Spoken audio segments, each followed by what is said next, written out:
We do have baseball to warm us up. We have the Hall of Fame voting becoming official today at 6 o'clock. And we have the Dodgers, who just don't stop. They don't stop. So they made some news over the weekend where after getting Sasaki, they also signed Tanner Scott to a 4-year, $72 million deal. A lot of the money deferred. And today, they just keep, it's like Steph Curry, you just keep shooting. Today, they signed Kirby Yates to go along with Tanner Scott. So Kirby Yates, who's a good closer, is probably going to pitch the 6th or 7th inning for them. They just don't stop. So we don't know what the money, it's not official yet on the Yates signing, but all signs passing a physical, he'll go to the Dodgers. So the Dodgers are clearly building a super team. And before the Yates contract becomes official, their payroll this year is estimated to be at $380 million. The next closest team is the Phillies, then the Yankees. The Mets are actually under the threshold. The Yankees are slightly under the threshold. So two teams are over the Cohen threshold. Not, ironically enough, one of them is not Steve Cohen, and that's the Dodgers by leaps and bounds, and the Phillies.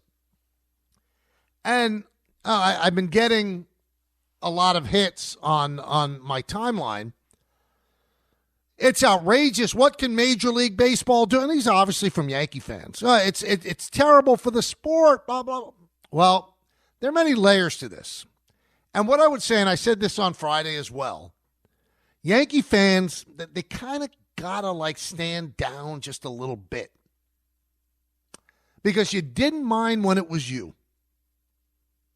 So 20 years ago, when you got every player you wanted, remember when the Yankees got Jose Contreras? And the Red Sox desperately wanted him? Well, what? That's where the nickname the Evil Empire came from. Larry Lucchino of the Red Sox called them all the Evil Empire wins again. So now the Dodgers have become the Evil Empire. But Yankee fans didn't mind when it was them. Now they mind that it's somebody else. And that, to me, borders on disingenuous. So it's okay for you to be gluttonous, but it's not okay for another team now to be gluttonous. Now, the Dodgers have it going on. They seem to be a destination for all the Japanese players. And they don't seem at all scared about soaring over the final luxury tax number, which I believe is like $304 million. So that means that every single dollar you spend over 304, you get taxed at 100%. So let's do the math. If it's at 380 now and 304 is the number, that's $76 million over the tax, which means they're paying $76 million into the pot on taxes. And it doesn't seem to bother them at all. But the one thing that other teams really are going to have to explain to their fan base, including the Yankees,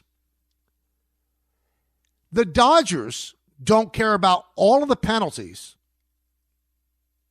of soaring over the luxury tax. And I've always said it's not the money that worries you so much. It's the other things that affect you. Draft position, international signing bonuses, stuff like that. It limits you in what you could do. The Dodgers spit in the face of that. They don't care. They don't care. So I don't know what the answer to that is. I don't know how you could be angry if you have an ownership in L.A. that doesn't care about all of the punitive penalties that were put into the CBA. And when the CBA was put together, let's be honest, the owners probably thought, this is our salary cap. It ain't a cap. Because you know what's happening with the Dodgers right now? It's what would be happening in the NBA without a salary cap. You don't think Steve Ballmer, who owns the Clippers, would be doing this in the NBA and have a payroll of $500 million? When you've got people that are fabulously wealthy They don't care about spending more money to get the ultimate prize. They don't care. Same thing would be happening in the NHL. The richest owners would have the highest payrolls. And it would be happening in the NFL. And if they didn't have a salary cap in the NFL, the Green Bay Packers wouldn't exist. And the Cincinnati Bengals would not be competitive. But baseball's the one holdout.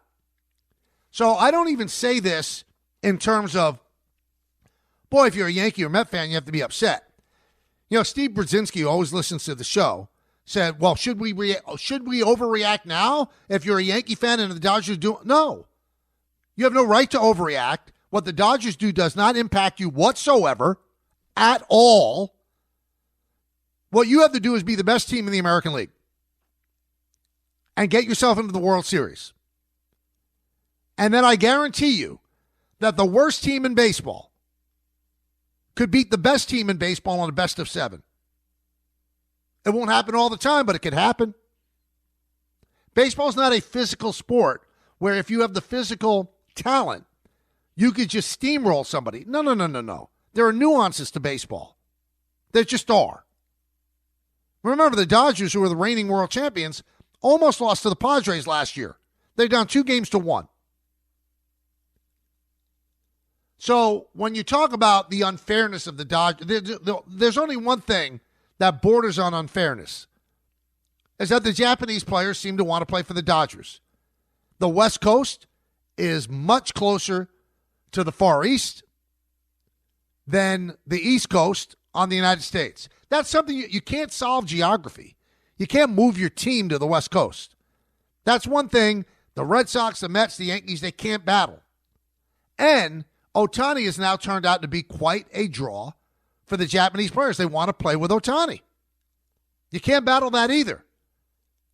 So that's a problem that Major League Baseball is going to have to solve.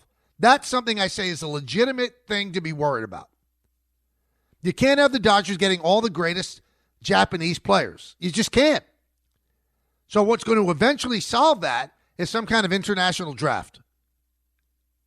And that includes the Dominican. And rather than the wild, wild west that goes on with the Dominican where you're signing 16-year-olds to $5 million contracts, actually have a draft. And the Japanese players that want to leave Japan, have a draft. Have a draft. So if the Milwaukee Brewers get Roki Sasaki, they get him. And he doesn't have a right to go where he wants to go because American players don't have a right to go where they want to go. You think in a perfect world, Paul Skeens wanted to be drafted by the Pittsburgh Pirates? No, but he did, and now he has to spend at least 6 years there, unless they trade him.